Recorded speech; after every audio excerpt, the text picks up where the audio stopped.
everyone to another exciting episode of Boldly Beyond Limits. Here we share stories of individuals who have persevered and shown resilience and have overcome challenges to make a truly inspiring and challenge-free life. Today we have Ashok Pamar with us, who, despite challenges and hurdles, has overcome and has a really inspiring and exciting story to share with us. So Ashok, welcome. आपके आने का धन्यवाद है. आप अपने बारे में कुछ बताना चाहिए. आप कौन हो, कहाँ से आए हो, क्या करते हो? Yes, ma'am. Thank you so much for inviting me in this news interview and shows. जैसे कि मैं अशोक कुमार परमार, मैं एक लोकोमोटर डिसेबल पर्सन, यानी कि वन लेग से पोलियो मुझे हो गया है. और मैं मतलब कि पैरा पावर लिफ्टर हूँ. और साथ में मैं मैराथन भी करता हूँ, वॉक करता हूँ. और by profession I am a techno commercials Adani में हूँ. और जिसमें मैं कस्टम्स क्लियरेंस के प्रोसीजर मतलब कि कस्टम क्लियरेंस के प्रोसीजर को टेक केयर करता हूँ. Okay, again, Ashok, thank you for coming here and sharing with us your story. So again, Ashok is a polio survivor and is now a pro power lifter, which is definitely inspiring, since most of us struggle to even go to the gym once or twice a week. So पहले सवाल ये है अशोक आपको, कि आपको polio कैसे हुआ, और शुरू में आपको कैसे लगा कि ये चैलेंजेस क्या थे आपके, और आपने ओवरकम कैसे करा? जी, एक्चुअली मेरा जो जन्म हुआ है, हम फार्मर है. हम लोग बिलोंग करते हैं अपने एक छोटा सा गांव है काठियावाड़ में, जिसमें कुछ आबादी रहते 5 से 6 हजार. और वहाँ पे मतलब कि उस 90 के जमाने में हमारे वहाँ पे मतलब कि एक तो पीने की पानी की दिक्कत रहती थी. वहाँ पे आपको मेडिकल सुविधा और एजुकेशन नहीं मिलता था. एजुकेशन के लिए, मेडिकल की सुविधा के लिए आपको 10 किलोमीटर दूर जाना पड़ता है. तो हम एक्चुअली एक गांव में, छोटे से गांव में रहते थे. तो वहाँ पे एक्चुअली जब मतलब कि जो डॉक्टर्स अपना एमबीबीएस खत्म करके जो प्रैक्टिस करने के आते हैं, तो उस जमाने में मतलब कि डॉक्टर्स आया करते थे. सो कभी कभार वो वीक में आते हैं कभी. तो इस तरह से जब मैं 8 महीने का कुछ हुआ था, तब तो एक्चुअली मैंने चलना जस्ट स्टार्ट किया था, लेकिन प्रॉपर चल नहीं पाता था. मैं जस्ट मतलब खड़ा हो पाता था. तो मुझे बुखार आया था. तो मुझे मेरा मम्मी पापा मुझे हॉस्पिटल लेके गए. और उस जमाने में ऐसा कहा जाता है कि भाई 3 साल के नीचे के जो किड्स रहते, उनको आपको इंजेक्शन नहीं दिया देना नहीं है. लेकिन उसको पता नहीं था, उस डॉक्टर ने मुझे गलती से वो इंजेक्शन दे दिया. और वो इंजेक्शन की वजह से मुझे वायरस लग गया. और जैसे मुझे घर लेके गए, तो मैं एक्चुअली मुझे पहले तो मतलब कि मतलब उन्होंने मुझे खड़ा करने की कोशिश की, तो मैं खड़ा नहीं हो पा रहा. तो उनको लगा शायद कोई दिक्कत होगी, मतलब कि कुछ वीकनेस है. लेकिन आराम करने के बाद भी फिर मुझे उन्होंने जब ट्राई किया खड़ा करने के लिए, मैं खड़ा नहीं हुआ, मैं गिर ही जाता बार बार. फिर जाके अगर वो उनको लेके वापस डॉक्टर तक के पास लेके गए, दूसरे मेडिकल दूसरे डॉक्टर वहाँ पे, तो उन तब जाके पता चला कि भाई इसको इस तरह से पोलियो का वायरस लग गया है, पोलियो इन्फेक्शन हो गया है इस तरह. वाह. तो आपको मैंने सुना कि आपको जब आप 3 साल के थे, आपको गलत इंजेक्शन लगाए, किस वजह से आपको पोलियो हो गया. Is that right? यस, 8 महीने का. 8 months old. I was 8 months old. Oh, 8 महीने का था. हाँ, 8 महीने का. ओ, जब काफी. बच्चा स्टार्ट करता है खड़ा होना, चलना, स्टेप्स, बेबी स्टेप्स. ओके. तो आपको तकलीफ क्या हुआ शुरू में, और अभी तकलीफें बढ़ी जा रहा है या स्टेबल है, क्या है? मैडम, तकलीफ की बात करते हैं तो हर किसी के जीवन में तकलीफें रहती है. और खास करके अगर हमारे डिसेबल लोगों की बात करें, तो हमारा जीवन पहले से डिसेबल मतलब कि एकदम तकलीफ से स्टार्ट हुआ था. और धीरे धीरे जैसे जैसे हम बड़े होते जाते हैं, जवाबदारी बढ़ती जाती है, तो इस तरह से हमारी तकलीफ भी बढ़ी जाती है। तकलीफ ये जो होती है वो खत्म होती है तो आपके मरने के साथ ही खत्म होती है। अदरवाइज तकलीफ अगर बात है तो कभी खत्म नहीं होती मैडम जी। ओके। आ, हाँ जी। हाँ, जैसे कि आप शुरुआत में, जब तक मुझे छोटा था मुझे पता नहीं चलता था, लेकिन जैसे जैसे मैं ग्रो किया, मुझे 3 साल का हुआ, 4 साल का हुआ, तो दूसरे बच्चे वो चल पाते थे, मतलब पेट पे चल पाते थे, मस्ती कर पाते थे, और जो चाहे वो कर पाते थे। लेकिन मैं था वो एक्चुअली नहीं कर सकता था, क्योंकि मैं जो पहले हो गया था, तो पहले मैं चार दो मतलब कि मैं दौड़ नहीं पाता था। तो मैं क्या करता था, मैं दो दो हाथ और दो पैर का यूज करके, मतलब कि जो दौड़ते हैं ना चार पग लेके, इस तरह से मैं दौड़ना चालू किया, क्योंकि मुझे भी उसके साथ खेलना था, मुझे भी उसके साथ जो करते मुझे करना। तो पेड़ पे चढ़ते तो पेड़ पे चढ़ना था, क्योंकि हम तो गाँव से बिलोंग करते थे ना मैडम जी। तो वहाँ पे गाँव में ये सारी चीजें होती। तो लेकिन मैं नहीं कर पाता, तब जाके मुझे पता चला कि मेरे में और उनमें में डिफरेंस क्या है। आई एम अ डिसेबल पर्सन, मतलब कि उस जमाने हमें एक्चुअली वर्ड यूज किया जाता था, लंगड़ा यूज किया जाता हमारे बारे में। अभी जाके जहाँ मॉडर्न वर्ड आता है कि स्पेशली एबल, डिसेबल एबल, लेकिन हमारे गांव में उसको लंगड़ा बोला जाता था। हम्म। तो अब आपको लग रहा है कि आप थोड़े से, आपकी एज क्या है Ashok? Currently I am 37 years. 37। तो आई मीन जैसे आप बढ़ते जा रहे हो हाइट में या एज में, आपको ये तकलीफें ज्यादा लग रही है। हाँ, ज्यादा, क्योंकि जब छोटे थे तो मेरा पता नहीं चलता था, क्योंकि छोटी बुद्धि आपको पता नहीं। लेकिन जैसे जैसे हम ग्रो अप होते हैं, तो जैसे कि दुनियादारी की समझ आती है, तब जाके पता हो चलता है कि आत्मसम्मान क्या होता है, कैसे चलना होता है, किस तरह से दूसरे पर्सन के, मतलब किस तरह से आपको जज करते हैं लोग। मतलब कि हम्म। लोग आपको, मतलब कि एक लंगड़ा आपको यूज करते हैं, आप बोलते हैं कि भाई, और सीधी बात है, कहीं भी आई एम एप नॉर्मल, मतलब आई वॉज एप नॉर्मल, वो जो करते थे मैं वो कर नहीं सकता था, कहीं भी कोई भी जगह पे। तो मतलब कि बहुत सारे बच्चे स्कूल में मुझे मतलब कि जब मैंने स्कूल स्टार्ट किया अपना, तो बच्चे मुझे चिढ़ाया करते थे, मुझे मतलब कि उनके लिए भी नहीं आता, वो भी बच्चे हैं, वो भी बच्चे थे, मैं भी बच्चा था, तो उनको भी इतनी समझ नहीं थी। तो वो भी मुझे चिढ़ाया करते थे, मतलब कि लाइक चारों तरफ से मुझे घेर लिया, टीज करना चालू किया। कभी कभी मैं लड़ पड़ता था उनके साथ। तो ये सारी चीजें मैंने बहुत फेस की है। हम्म। और फिर भी इसके बावजूद आप फिर भी आप पावर लिफ्टर हो। एक्सरसाइज में काफी चोट लगते हैं, मतलब इंटरनल चोट भी लगते हैं एंड कभी कभी एक्सटर्नल भी लगते हैं। सो it's a big feat that taken upon yourself. Just मैं अपना So अगर छोट हाँ जी। हाँ, प्लीज आप बोलिए। तो जैसे आप 8 महीने के थे जब आपको पोलियो हुआ, मत और आप आप थोड़ा सा बताइए कि ये एजुकेशन में, पर खास करके ये जॉब ढूंढने में आपको कैसे, आपने कैसे करा, तकलीफें क्या थे आपके? तकलीफ है, जैसे कि मैंने आपको बताया, जब मैं गांव में स्कूल चार्ज किया तो मुझे टीच किया करते थे, क्योंकि उनके लिए, बच्चों के लिए भी मैं अब नॉर्मल था। वो चलाए का ट्रीट करते थे लाइक, मतलब कि चार वो, मतलब कि लाइक एनिमल। ओके। तो मेरे पापा भी ये बोले कि यहाँ पे पढ़ नहीं पाए, क्योंकि सीधी बात है, गाँव में मतलब कि गाँव में स्कूल भी 5 तक थी, उससे आगे एजुकेशन नहीं था। तो गाँव में मेरे पापा मम्मी सब चिंतित थे, पूरा फैमिली चिंतित था, क्योंकि हमारा ज्वाइंट फैमिली था, हम लोग किसान है। तो लोग भी वहाँ पे ऐसा इस तरह से कल्चर रहता है। तो उन्होंने मुझे बेटर एजुकेशन के लिए, मुझे तीसरी से, दूसरी मेरी जैसे कंप्लीट हुई, तीसरी से मुझे भेज दिया अहमदाबाद में, जहाँ मेरी फूफा और फूफी रहते हैं। तो उनके साथ मुझे भेज दिया बेटर एजुकेशन के साथ, बेटर एजुकेशन के लिए। तब से लेके मैं यहाँ पे अहमदाबाद में हूँ, अपना पूरा स्कूलिंग कंप्लीट किया। मैंने अपना हायर सेकेंडरी कंप्लीट करके एजुकेशन और पोस्ट ग्रेजुएट वगैरह रिसेंटली जस्ट कंप्लीट किया मैंने, मास्टर पोस्ट ग्रेजुएट।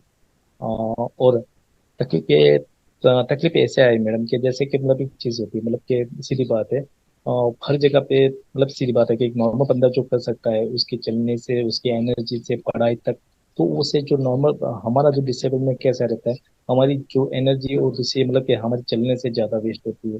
थकान, एनर्जी, माइंड सेट, दूसरे का चिढ़ाना, दिल पे लगना, ये सारी चीज में जैसे जैसे बड़ा होता गया, वैसे वैसे दिन प्रतिदिन मेरे लिए एक चीज मतलब एक चीज हो गया कि मुझे हर दिन ये फेस करना है। हर दिन नए लोगों से मिलना है, हर दिन एक नई नई मतलब चिड़िया पानी मतलब कि। लेकिन जैसे जैसे धीरे धीरे बढ़ते गए तो मतलब कि हर किसी को थोड़ी मैच्योरिटी आती गई, तो धीरे धीरे से ये कम होता गया। लेकिन फिर भी मतलब एक जैसे कि मेरा एजुकेशन हुआ, तो मेरा एजुकेशन मतलब कि मैंने बीच में थोड़ा सा गैप हो गया था, क्योंकि एक्चुअली हमारी अपनी आर्थिक स्थिति मतलब कि हमारी इकोनॉमी बहुत ही हम खराब थे। हमारे क्योंकि गाँव में फसल भी इतनी नहीं हो पाती थी, तो पापा पैसे बोरो करके मुझे पढ़ाया करते थे। सो ऐसी कंडीशंस हमारे में आती रहती थी, तो ये कंडीशन की वजह से मुझे भी ऐसा लगता था कि भाई हमारे घर में भी हमारे हम लोग चार बहन भाई थे। तो मुझे भी कहीं ना कहीं लगता है कि मेरे पापा मेरे एजुकेशन के लिए वो घर का पैसा बचा के घर से मतलब के बोरो करके लाते थे। तो ऐसी ऐसी वगैरह मतलब कि मेंटेलिटी भी मेरे दिमाग में रहती, तो उसकी भी चिंता रहती थी। तो 12th के बाद मैंने कंप्यूटर हार्डवेयर नेटवर्किंग किया जेट यूनिवर्सिटी से। तो वहां से मुझे ऐसा लगा कि अगर हम ये कर लेंगे तो 8 महीने में 6 महीने में अगर मुझे जॉब मिल जाएंगी, तो इस तरह से थोड़ा सा सपोर्ट भी मिल जाएगा, तो वो लाइफ थोड़ा सा आगे बढ़ जाएगी। तो इस तरह से मैंने वो किया, वो खत्म पापा ने उसके पैसे थे तो मैंने कंप्लीट किया। फिर उसके बाद मैंने जॉब भी लग गया। तो जॉब लगा तो मुझे जो फिजिकल मतलब कि वहाँ पे कंप्यूटर उठाना, क्योंकि पहले मॉनिटर आते थे, तो मॉनिटर उठा के सीपीयू बड़े बड़े उठा के 3 माले पे चलना, वो सारी चीज मैं करता था, क्योंकि मुझे इसलिए करने थे कि मुझे स्ट्रांग बनना है। तो उसी के साथ धीरे धीरे मैंने जिम भी स्टार्ट किया, क्योंकि मैंने डिसाइड कर लिया था कि भाई ये सारा मैंने अभी तक सहा है, मतलब कि ये सारा मतलब कि जो लोग चिढ़ाया करते हैं, जो लोग मुझे मतलब कि ये करना है, तो मुझे एक मन में ठान लिया था मैं भी मुझे स्टेबल बनना है। तो मैंने जिम स्टार्ट किया, खुद को एबल बनाने के लिए एक्सरसाइज स्टार्ट किया।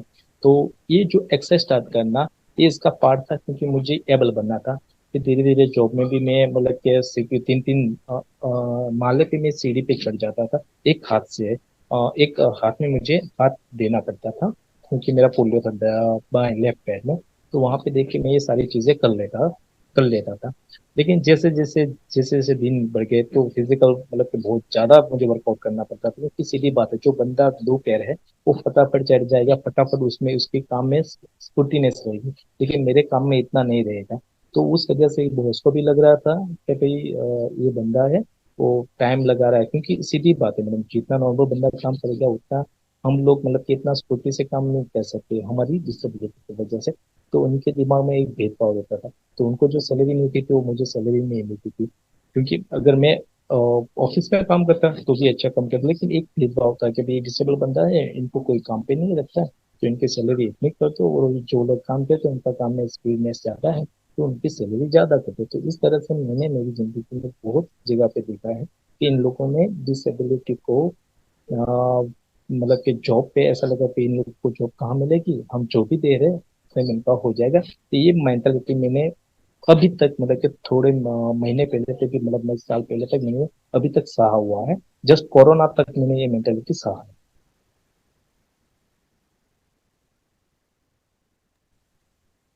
तो जब मैं जॉब के बारे में बात करती हूँ, अभी आप एडमिन में काम करते हो, तो आपके एजुकेशन क्या था? मेरा एजुकेशन तब मैंने पोस्ट ग्रेजुएशन कंप्लीट किया था, मैंने एक्सटर्नल में कंप्लीट किया, क्योंकि मैंने देखा कि मेरे पास नॉलेज अच्छा था। काम की भी मतलब कि मेरे जैसे जैसे मेरा इम्प्रूव हो गया, काम भी अच्छा होने लगा। मैं इंटरव्यू भी सिलेक्ट करता था अच्छी, थोड़ी सी प्राइवेट कंपनी में, बड़ी बड़ी कंपनी में, मतलब कि जो कंपेरेटिवली अच्छे थे। लेकिन वहाँ लोग ऐसा बोला जाता है कि भाई आपका ग्रेजुएशन नहीं है, that's why you are not selected, because वहाँ पे मिनिमम क्वालिफिकेशन ग्रेजुएशन था।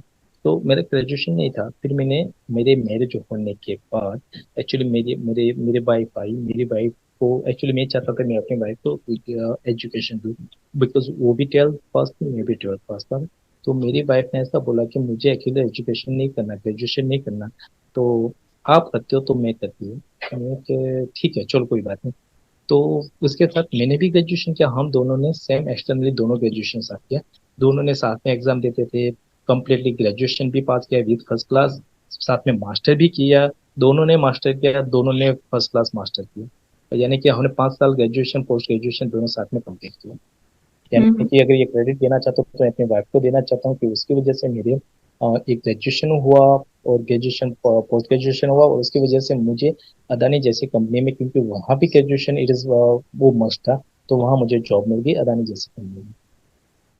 तो आपको लगता है कि मतलब आपकी ग्रेजुएशन हुआ है ना, और यस। पोस्ट ग्रेजुएशन भी हुआ है ना, पर उसके बावजूद आपको नहीं लगता कि एडमिन आप आई मीन आप थोड़ा क्या सा क्या कर सीनियर पोस्ट आपको चाहिए चाहिए आप एक्सपेक्ट करते हो आपके क्वालिफिकेशन के हिसाब से? यस मैम, एक्चुअली मैंने डिफरेंट डिफरेंट जगह पे काम किया। मैंने डिफरेंट प्रोफाइल के साथ किया। पहले मैं कंप्यूटर हार्डवेयर नेटवर्किंग किया। वहाँ पे मैंने बहुत सारी मेहनत की, लेकिन मेहनत की कदर नहीं की। उनके शायद वो कंपैरिजन करते थे मुझे डिसेबल एबल पर्सन के साथ। लेकिन एक सबको पता है, जिससे एबल को भी कंपैरिजन नहीं होती नॉर्मल हम्म। पर्सन के साथ डिसेबल पर्सन। अगर वो नजरिया उनका था, तो मुझे वहां से फिर मैंने जॉब किया। फिर दूसरी जगह पे लगा, दूसरी जगह पे मैंने जॉब किया, वहां पे छोड़ा, तीसरी जगह पे लिया, वहां पे भी फेल हुआ। फिर मैंने कंप्यूटर हार्डवेयर की फील्ड छोड़ दी, क्योंकि वहां पे लगा कि था यहाँ पे बहुत सारा वर्कआउट करना है। मतलब कि मेरे उस टाइम पे भी मैं 25-26 किलोमीटर 35 किलोमीटर रोज का स्कूटी लेके जाता था। कंप्यूटर लाना, कंप्यूटर के पार्ट्स लाना, कंप्यूटर को असेंबल करना, ये सारा हम पूरा कंप्यूटर असेंबल करते थे। ये पूरी चीज हम करते थे, नेटवर्किंग वगैरह करते थे, उसका ट्रबल शूटिंग करते थे, सॉफ्टवेयर रिलेटेड इश्यूज हो तो करते थे। लेकिन लगा कि भाई इसमें अभी मुझे मतलब कि फिजिकल वर्कआउट भी ज्यादा है, उसमें कुछ ग्रोथ भी मेरे को नहीं लग रहा था पर्सनली। तो फिर जाके मैंने एक आईटी कंपनी में, जो वेब शॉप एसईओ वगैरह करती थी, उस कंपनी हम्म। में जाके मैंने एज अ टेली कॉलिंग की जॉब चालू की। क्योंकि उसमें सैलरी, उसमें दो चीज थी। एक तो सैलरी, फर्स्ट टाइम मुझे इतनी बड़ी सैलरी ऑफर हुई थी कि भाई उस टाइम पे, मतलब कंपेयर टू कंप्यूटर हार्डवेयर जो मैं कहता हूँ, उससे ज्यादा मुझे 2-3 हजार, मतलब कि 2 हजार ज्यादा मिल रहे थे। और दूसरा कि अगर वहाँ पे टारगेट था, अगर टारगेट कंप्लीट करते हो तो आपको पैसे भी ज्यादा मिलते थे। तो मुझे अच्छा लगा कि ये बैठे बैठे सीटेड जॉब है, तो ये कर लेते हैं, दूसरा टारगेट भी कर लेंगे तो भी अपने को तो थोड़ा सा एक्स्ट्रा पैसा मिल जाएगा। तो वो जॉब मैंने स्टार्ट किया। तो वो जॉब में मैंने वहाँ पे 18 महीना 2 साल वगैरह मैंने किया जॉब। तो वहाँ पे मैंने ये जॉब किया, लेकिन वहाँ पे मेरा 6 महीने 8 महीने के बाद उनको मेरे में क्वालिफिकेशन, मतलब कि मेरे में एबिलिटी लगी। तो उन्होंने टैलेंट लगा, तो उन्होंने फिर मुझे टीएल बना दिया, टीम लीडर। और उसके मेरे अंडर कुछ अराउंड ऑफ 12-15 लोगों की टीम काम करती थी, सेल्स पर्सन वगैरह सब मिला के, हम्म। टेलीस्कोप वगैरह। वाह। ओके, अब आप थोड़े से अपने पावर लिफ्टिंग के बारे में बताओ। आपने शुरू कैसे करा? अम, आप आप ये इंस्पिरेशन कहाँ से लाते हो? इंस्पिरेशन में जैसे कि मुझे, मैं इंस्पायर अपने खुद को करता था। क्योंकि मैं कभी भी डिसेबल होने के बावजूद भी, अगर मुझे कोई चिढ़ाता था छोटे, तो भी मैं उनके साथ लड़ जाता था। कोई बड़ा चिढ़ाता तो उनके साथ लड़ जाता, क्योंकि एक मतलब वॉरियर जैसा मेरे दिमाग, मतलब एक एक वॉरियर छुपा था कि भाई लड़ना है, गिरना है तो खड़ा भी होना है। अगर कोई चिल्लाता है तो मतलब कि लड़ना भी है, मतलब कि एक वॉरियर जैसा था। मतलब कि कहते हैं ना जिसको रिबल जैसे, कि भाई एक कुछ करना है। तो मैंने उस टाइम पे अपने आप को सशक्त बनाने के लिए, एबल बनाने के लिए मैंने जिम ज्वाइन किया। क्योंकि अगर कोई मेरे काम के बारे में, अगर कोई बोलता था कि ये बंदा है, ये क्या कर पाएगा, ये तो मुझे ये चीज पसंद हम्म। नहीं आती थी। मुझे मतलब कि मतलब तो बोलते हैं ना, स्वाभिमान जैसा था, कि मुझे कुछ होता था तो नहीं, मुझे कुछ कर दिखाना। तो मैंने जिम स्टार्ट किया, बॉडी को स्टेबल किया।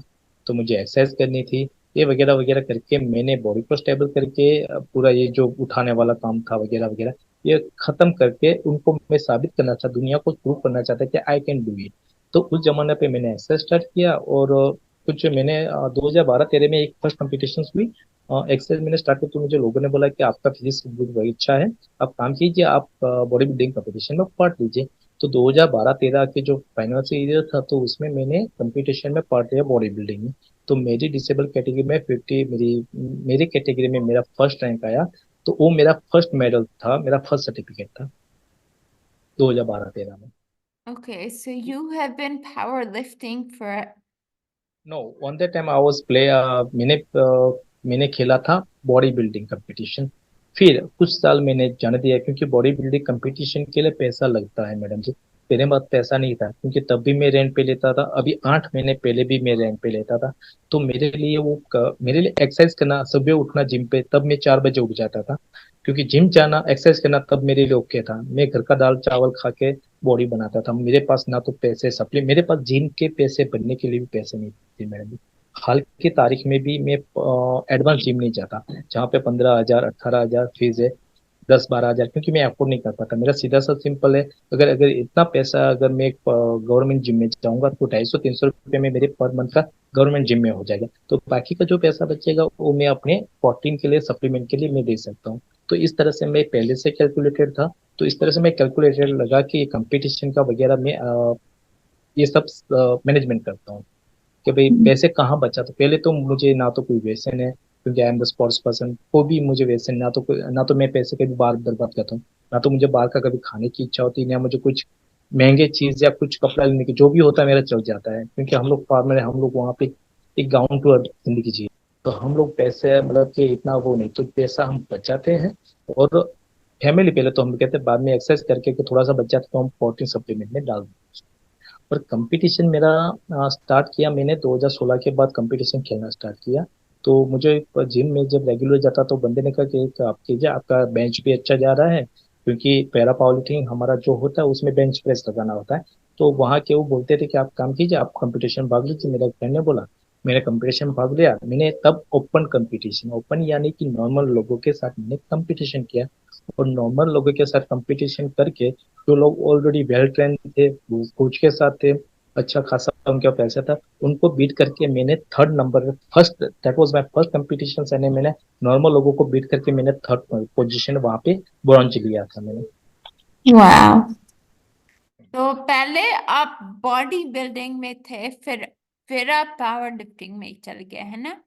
Yes yes, para power, yes power lifting. और ये शौक आपको कैसे और कब लगा कि मेरे को जिम जाना है, अपना बॉडी को कुछ बनाना है? और ऐसा सोच के इसलिए लगा क्योंकि हर कोई मुझे चिढ़ाया करता था। और हम्म। मतलब दूसरे, जब छोटा था तो मैंने आपको बताया, तो मतलब ये अगर मतलब मुझे चलना है, अगर मुझे उनको चेस करना है, तो मैं चेज नहीं कर पाता था। तो अपने 4-5 से मैं उनको चेज करता, लेकिन फिर भी चेज नहीं कर पाता था। तो ये दिमाग मेरे दिमाग में घुस गया था, अगर कुछ करना है तो कुछ मतलब के बॉडी को स्टेबल करना है, बॉडी बनाना है, फिजिक्स बनाना है, तब उनको प्रूव करना है कि भाई I am the able person. तो ये हाँ, शौक मतलब नहीं था, ये ये एक्चुअली ये मेरा आपकी तरीका है प्रूव करने के लिए। प्रूव करने के लिए मेरा तरीका था, ये मेरा शौक नहीं था। ये मेरा लड़ने का जो तरीका था वो स्टार्ट किया था, कि मुझे जिम में जाके बॉडी बना के, ये मेरा स्टार्ट हम्म। स्वाभिमान था कि मुझे कुछ करके दिखाना, इस तरह से। अब अशोक, मैं आपको ये पूछती हूँ, आपने डिस्ट्रिक्ट मेडल्स जीता, स्टेट लेवल्स भी जीता, आपको 2 नेशनल मेडल्स भी जीते आप, फिर भी आप क्या सोचते हो? क्या ये जो दोस्त आपके जब बचपन में चढ़ाई करते थे, वो आपको अभी भी ऐसे करेंगे, बुली करेंगे, या आपको लगता है कि अब सोसाइटी रिस्पेक्ट देगा आपको कि आप जीत गए? कि आपको क्या लगता है? अभी तो मैंने डेफिनेटली रिस्पेक्ट करती है, क्योंकि एक जो लेवल था उन लोगों के बीच, मेरे बीच में एक मतलब मैं कभी तो कंपटीशन, मतलब कंपैरिजन कभी नहीं करता, क्योंकि कंपैरिजन हमेशा आपको दुख देती है। लेकिन जब प्रूव करने की बात आती है, जब खुद को स्ट्रांग बनाने की बात थी, तो आज जो लोग मुझे बुल्ली करते थे, आज और उनके बीच में एक बहुत बड़ा गैप हो गया। मतलब कि मेरा, मतलब कि एज मैं पावर लिफ्टर में नेशनल प्लेयर बन चुका हूँ, मैं अभी एक अच्छी जॉब भी कर रहा हूँ।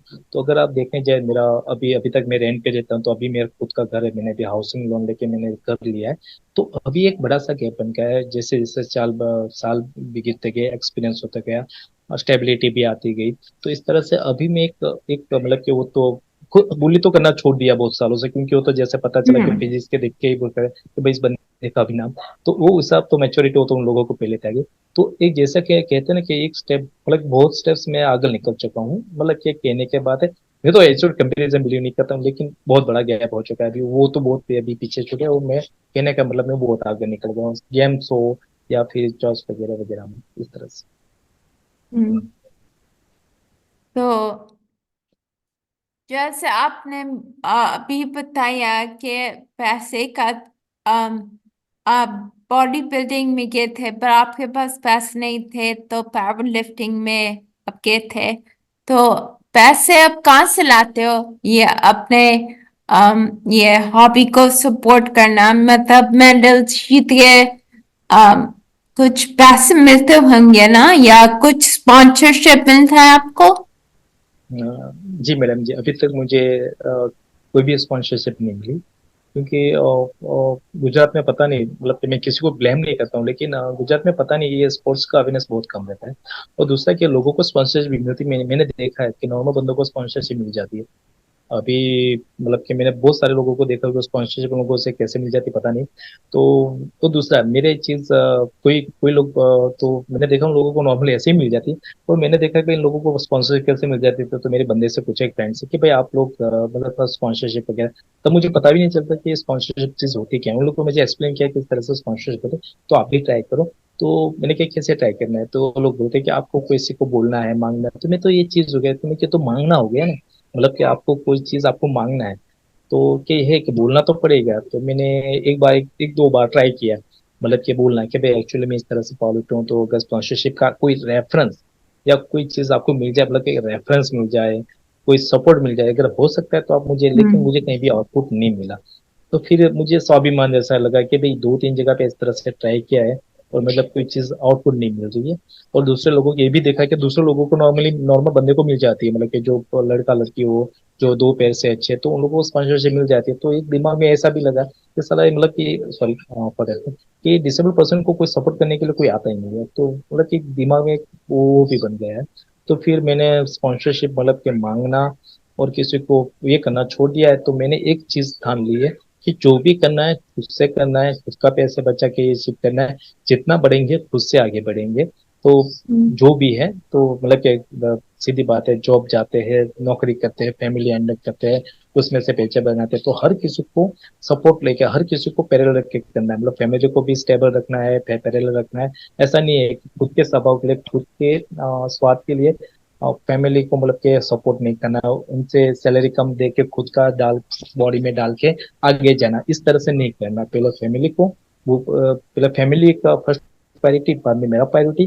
जिम रोज जाना है, एक्सरसाइज करना है, प्रोटीन का सप्लीमेंट कैसे हो तो डालना है, अदरवाइज घर का तो खा ही रही है मैडम। बस इस तरह से मन को मना लिया है कि अभी वोट फाइटिंग, मतलब कि वोट हो गया, कितना फाइट करोगे आप लोगों से। लाइक चीज आती है, एक मेच्योरिटी आ जाती है, जब आप एक ऐसे स्टेज पे पहुंच जाते हैं जब आपका दिमाग बोलता है कि अब फाइट नहीं, अब एक स्टेबिलिटी लाना है, एक खराव लाना है, कि जो भी ये करना है खुद से करना है। हम्म। Wow, that's a very inspiring story. Going from nothing literally to being a almost national champion, and with no resources, uh, खुद जो भी करा खुद करा, and more importantly, he's not really he's not really doing it to show the world, but mostly to show himself. तो मेरी आखिरी question ये है आपको अशोक जी कि ये तो पोलियो है, आप पोलियो सर्वाइवर हो, और इसके बावजूद और कुछ भी हो, पर टेल मी, आपने थोड़ा थोड़ा बताया मेरे को, पर जैसे जब आप जिम जाते हो या जैसे आप जॉइंट फैमिली में रहते हो या आपके जॉब में आपको कभी डिस्क्रिमिनेशन फील होता है? कोई आपको ऐसे फीलिंग देता है कि that I'm Ashok is disabled. Ashok won't be able to do this. देखा है मैडम, बहुत अभी तक मैंने देखा है, बहुत डिस्क्रिमिनेशन होता है, मतलब कि वो तो देखा है, मतलब जॉब्स में भी रहता है, उसमें भी रहता है। सो ये पता नहीं ये चीज कहाँ से आती है, क्यों रहती है, लेकिन मुझे ऐसा लग रहा है कि ये जो चीज मेरे मतलब कि 8 महीने से मेरे साथ लगी है, ये लगता है कि ऐसा जब मतलब जब तक हम जिंदा रहेंगे तब तक ये चीज रहेगी, क्योंकि लोगों का नजरिया हम नहीं बदल सकते, हम बदल सकते तो खुद को। I am very positive person, क्योंकि मैंने पॉजिटिविटी को मैंने पा लिया, क्योंकि इस तरह से क्यों पा लिया है, क्योंकि मैंने फिलोसफी को इसलिए अपना लिया, क्योंकि इससे मेरा जीने का नजरिया कुछ अलग हो जाएगा। मैं दूसरे लोगों को पॉजिटिवली एक्सेप्ट कर पाऊंगा, क्योंकि अगर मैं इसी माइंडसेट से जीता रहूंगा कि भाई डिस्क्रिमिनेशन वाला फलाना टिकना ये मुझे करते रहेंगे, तो मेरे लिए ये एक डिफिकल्ट लाइफ बन जाएगी। तो मैंने ऐसा कर दिया कि मैं एक ऐसे स्टेज पर आ गया हूँ कि मुझे अभी लोगों से ना कोई गिला है ना कोई शिकवा है। बस अपने मतलब कि खुद से करना है, जो जाए जिसको मतलब जो भी करना है और अपनी अपनी मेहनत से करना है। जो चीज अपनी होगी वो अपने पास रहेगा, जो अपनी नहीं होगी वो दूसरे के पास। मतलब कि कहने का मतलब कि अगर आगे की मेहनत, जैसे कि मैं मेहनत करता हूँ, जिम जाता हूँ, स्टिल भी दो मतलब कि लास्ट वीक में बाथरूम में गिर गया था मैडम जी। मेरे सर पे चोट लगी थी, ब्लड भी निकला था और मेरे सर्वाइकल स्पाइन में माइनर सा क्रैक हुआ था। तो उसकी वजह से डॉक्टर ने मुझे 1 महीने के लिए पैरा पावरलिफ्टिंग बंद करने को बोला कि जिम नहीं करना है आपको। और 1 महीने से मैं अभी अभी भी मैं रेस्ट पे हूँ। हाँ, जॉब जाता हूँ, ऑफिस जाता हूँ, आता हूँ, लेकिन उन्होंने बोला कि आपको एक्सरसाइज नहीं करनी, तो मुझे 1 महीने तक मेरा जिम बंद है, मुझे एक्सरसाइज नहीं करता। लेकिन फिर भी वो मेरी आग अंदर पड़ी हुई है कि नहीं, मैं फिर से खड़ा होऊंगा, फिर से बीट करूंगा, फिर से खेलूंगा और फिर से मैं आगे मेडल जीतूंगा। Thank you, Ashok. That was a truly inspiring story. Ashok, आपका पॉजिटिविटी दिखता है और लगता है आप बार बार कामयाबी होंगे इस पॉजिटिविटी की वजह से। And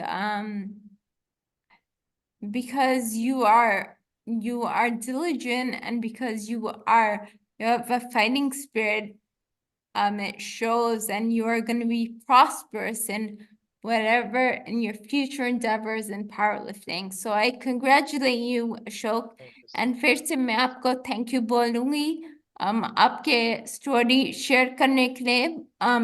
It'll help many others, and I hope your story gets to the ears that it needs to get to. Thank you for being with us today, Ashok. Thank you so much.